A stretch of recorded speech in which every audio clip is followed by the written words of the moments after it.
Warahmatullahi wabarakatuh ya. Jumpa lagi saudaraku Rabu Kliwon ya, dimanapun Anda berada. Menanggapi komentar saudara kita Weton Rabu Kliwon ya. Kalau kita kerja dari jam 4 sore sampai jam 2 malam dini hari, badan dah capek semua, otomatis bangun siang. Karena siang juga aktivitas biasa. Ya enggak masalah. Ya. Masalahnya ketika Anda katakanlah bekerjanya malam ya, terus bangun siang, subuh tidak pernah Anda jalankan. Nah, itu masalahnya di situ. Ya kalau memang tuntutan pekerjaan tidak apa-apa ya, tapi ibadahmu tetap harus Anda lakukan, tetap prioritas. Ya, karena bagaimanapun juga ya teman-teman Rabu Kliwon, hidup ini pada intinya hanya untuk ibadah. Anda bekerja banting tulang, banting setir, banting apa itu tujuannya untuk ibadah, untuk sanguni ibadah. Dan Anda kerja sendiri itu pun juga ibadah, muamalah amal makhluk. Ya. Makanya ketika kita itu katakanlah apapun yang kita jalani itu adalah ibadah, maka niatkan ibadah. Jangan sampai ketika kita ini katakanlah melakukan sesuatu yang sifatnya positif, Anda niati nggak ibadah. Malah ibadah sing wajib mbok tinggal lo. Ya. Nah, ini kan ya konyol. Terus juga menanggapi komentar saudara kita. Rabu Kliwon lagi meningkatkan ibadah sambil menunggu panggilan kerja. Ya, meningkatkan ibadah. Meningkatkan apanya? Kuantitinya, jumlahnya atau kualitasnya. Ya. Kalau itu ada hubungannya dengan kepentingan Anda, ya. Meningkatkan kualitas ibadah Anda itu bagus. Tapi tidak cukup dengan ibadah. Ingat ya, teman-teman Rabu Kliwon, hajatmu itu akan tercapai ketika tirakatmu itu maksimal, bukan ibadahmu maksimal. Ibadah adalah hak Tuhan atas diri kita. Tetapi ketika kita itu niat ingin sesuatu, ya, supaya Tuhan itu mengabulkan, ya, supaya Tuhan mengabulkan apa yang menjadi kepentingan Anda, apa yang menjadi hajat Anda, ini Anda bisa melakukan dengan tirakat. Jadi harus ada unsur tirakat yang Anda lakukan. Ya, entah puasa, entah wirid, entah zikir. Nah, seperti itu. Selanjutnya, kaitannya dengan masalah yang dihadapi oleh saudara kita, ya. Meningkatkan ibadah sambil menunggu panggilan kerja. Ya lek dipanggil. Kalau tidak dipanggil, ya. Saya melihat dari posisi HRD, ya, bukan dari posisi karyawan atau dari posisi personalia, ya. Supaya Anda juga memiliki wawasan, ya. Ya, ini bukan hanya katanya, ya, bukan hanya katanya, tapi tak praktekkan selama 15 tahun. Saya sebagai personalia HRD di berbagai perusahaan. Ya, ketika saya melihat karyawan, ya, itu katakanlah bagus, ya, itu tidak lebih dari 2 hari, ya, tidak lebih dari 2 hari karyawan itu pasti tak panggil kalau itu diterima, ya. Tapi kalau Anda lebih dari 3 hari, sudah tidak usah berharap Anda diterima, ya. Kalaupun Anda diterima lebih dari 1 bulan, itu karena ada, ibaratnya itu apa ya, daripada tidak dapat itu, mending Anda yang diambil. Jadi ibaratnya itu separuh dibutuhkan, separuh tidak, gitu.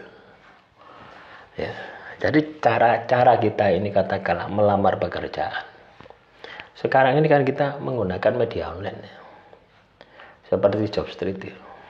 Ya, tidak tahu ya kalau misalkan Anda ini level operator, biasanya antar tonggo, titip satpam dan sebagainya. Tapi itu menjadikan Anda tidak profesional. Ya. Kerja itu kalau diajak orang, ada fasilitasnya, ya direkomendasikan, itu tidak baik. Sama saja dengan suap, sama saja dengan gratifikasi. Akhirnya apa? Ketika Anda masuk ke sebuah perusahaan, Anda sama rekan kerja Anda, iku gawane si A, iku gawane si B, pasti seperti itu. Ya, itu dari sisi yang lain ya. Akhirnya jadi rasan-rasan. Dari sisi Anda akan mentang-mentang, wah mentang-mentang aku ono sing nggowo. Itu biasanya seperti itu. Jadi tidak ada kebebasan. Ya, maka jadilah diri Anda sendiri. Melamar di pekerjaan di sebuah perusahaan, ya berdasarkan kemampuan Anda. Tidak diterima, ya cari lagi. Tidak diterima, cari lagi. Tapi jangan nunggu ya. Di Jobstreet itu Anda bisa posting ya lamaran pekerjaan. Ya. Itu setiap hari 5 lamaran itu bisa. Oh, tidak mengeluarkan biaya. Ya. Nah, kalau Anda menunggu datangnya panggilan kerja, menunggu datangnya panggilan kerja, ya kesempatan Anda hilang. Ingat ya, manusia itu semakin hari semakin tua. Ya, karyawan di perusahaan itu pasti cari yang muda, yang pinter, yang ijazahnya tinggi, yang gajinya sedikit. Nah, itu rumusnya seperti itu. Ya. Ya, kira-kira masuk enggak Anda gitu. Jadi kalau lebih dari 2 hari sudah jangan berharap. Ya strategi saya itu kalau misalkan melamar pekerjaan itu ya setiap hari upload 5 lamaran kerja setiap hari. Ya, dipanggil interview ya kita datang. Setelah pulang sudah enggak usah dipikirkan lagi. Ya. Upload lagi. Lah kalau Anda katakanlah habis naruh lamaran kerja, ya terus Anda nunggu datangnya panggilan kerja, datangnya Anda diterima, ya tidak akan berhasil. Ya berhasil, tidak berhasil, rugi waktu Anda. Ya, jadi ketika kita melamar ke perusahaan, ke sebuah perusahaan, anggap Anda itu sedekah gitu loh, wis. Ya. Terima ndak diterima wis karepmu. Yang penting saya sudah berusaha. Ya, terus cari lagi. Ya, sehingga ndak ada rasa sakit hati. Tetap Anda punya semangat, punya optimisme. Caranya seperti itu. Nah, dilihat dari segi HRD, kalau saya melihat lamaran kerja itu tak lihat dulu. Bagaimana umurnya, bagaimana tampangnya, loh iya. Bagaimana karakternya, bagaimana riwayat pendidikannya, bagaimana kompetensi pengalaman kerjanya, bagaimana sertifikatnya. Baru tak panggil. Nah, ketika tak panggil, tak verifikasi data yang dia sampaikan dengan orangnya ini. Cocok enggak ya? Nah setelah itu langsung tak nego gaji. Berapa gaji yang kamu minta? Ya, ini untuk level supervisor ke atas ya. Kalau untuk level staff ya gajinya khusus pasti. Ya. Nah, tetap juga kadang ya tak nego gajinya berapa. Ya.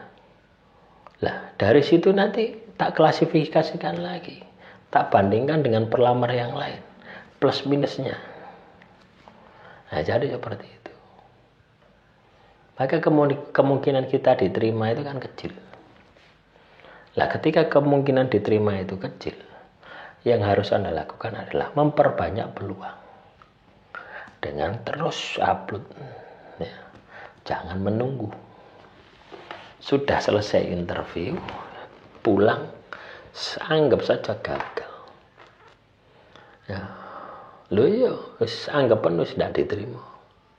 Tapi Anda dapat pengalaman dari perusahaan itu. Oh ternyata perusahaan Unicam ini seperti ini.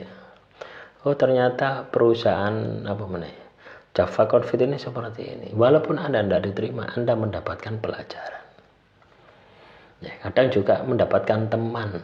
Ya, ketika interview bersama teman, saya sering ya. Dulu ketika interview itu banyak teman ya. Nah, demikian yang bisa saya sampaikan. Semoga bermanfaat. Assalamualaikum warahmatullahi wabarakatuh.